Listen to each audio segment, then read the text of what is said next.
Bismillahirrahmanirrahim. Assalamualaikum warahmatullahi wabarakatuh. Perkenalkan, nama saya Fariasa, NIM A1J1180049. Pada kesempatan kali ini, saya akan menjelaskan tentang sistem endokrin dengan tujuan untuk memenuhi tugas praktikum 6 mata kuliah anatomi dan fisiologi manusia. Baik, langsung saja. Sistem endokrin adalah suatu sistem dalam tubuh manusia yang bertugas untuk melakukan sekresi atau memproduksi hormon yang berfungsi untuk mengatur seluruh kegiatan organ-organ dalam tubuh manusia sesuai dengan yang dibutuhkan organ tersebut. Hasil sekresi berupa hormon ini langsung masuk ke dalam pembuluh darah manusia tanpa harus melalui saluran atau ductus. Sistem endokrin terbagi menjadi beberapa kelenjar endokrin. Kelenjar endokrin itu sendiri ada yang menghasilkan satu macam hormon tunggal dan ada juga yang menghasilkan beberapa hormon atau ganda. Kelenjar terdiri dari dua tipe, yaitu endokrin dan eksokrin. Kelenjar endokrin melepaskan sekresinya langsung ke dalam darah. Kelenjar endokrin terdapat pada pulau Langerhans, kelenjar gonad atau ovarium dan testis, kelenjar adrenal, hipofisis, tiroid, dan paratiroid. Beberapa fungsi dari kelenjar endokrin adalah mengontrol dan merangsang aktivitas kelenjar tubuh, merangsang pertumbuhan jaringan, menghasilkan hormon-hormon yang dibutuhkan oleh organ-organ tertentu, mengatur oksidasi, metabolisme, dan meningkatkan penyerapan atau absorpsi glukosa pada usus halus, mempengaruhi metabolisme lemak, hidrat, arang, protein, vitamin, dan mineral. Terdapat beberapa kelenjar endokrin yang masing-masing berperan dalam menghasilkan hormon-hormon tertentu sesuai dengan kebutuhan tubuh. Kelenjar-kelenjar tersebut adalah sebagai berikut. Yang pertama, kelenjar hipofisis. Hipofisis atau disebut juga glandula pituitari terletak di sela turcica lekukan os sphenoidale basis krani, berbentuk oval dengan diameter kira-kira 1 cm.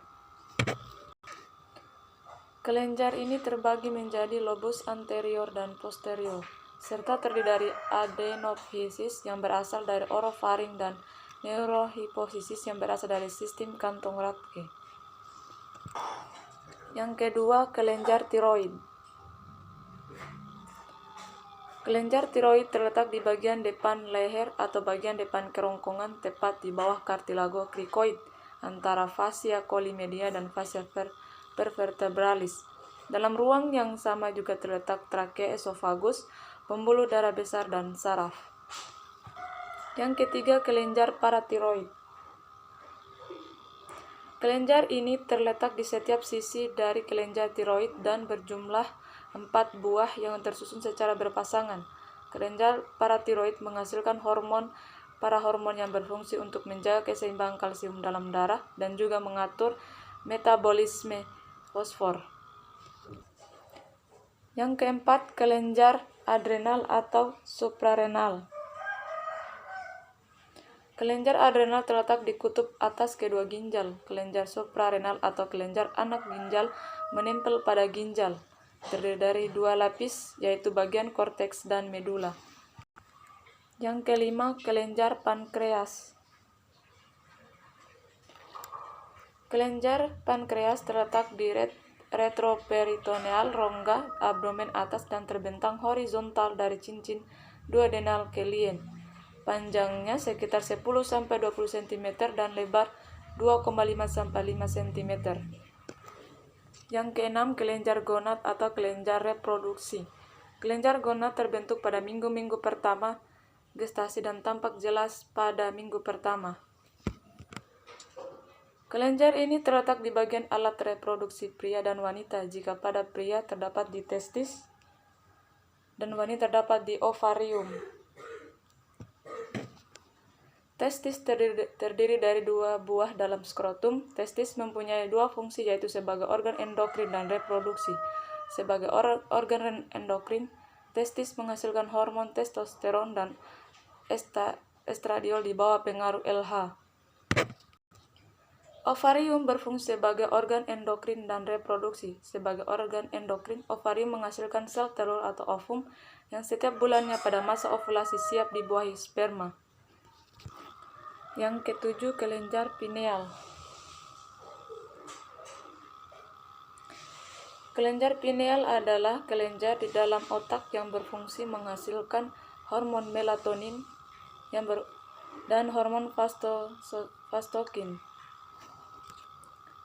Fungsi dari hormon melatonin yaitu berupa warna pigmen kulit melanin. Hormon ini dapat juga mengatur rasa kantuk pada diri seseorang. Yang kedelapan, kelenjar timus. Kelenjar timus merupakan penimbunan dari hormon somatotrof dalam tubuh. Hormon ini dihasilkan selama masa pertumbuhan sampai dengan masa pubertas. Setelah melewati masa pubertas, secara perlahan hormon ini akan berkurang sedikit demi sedikit.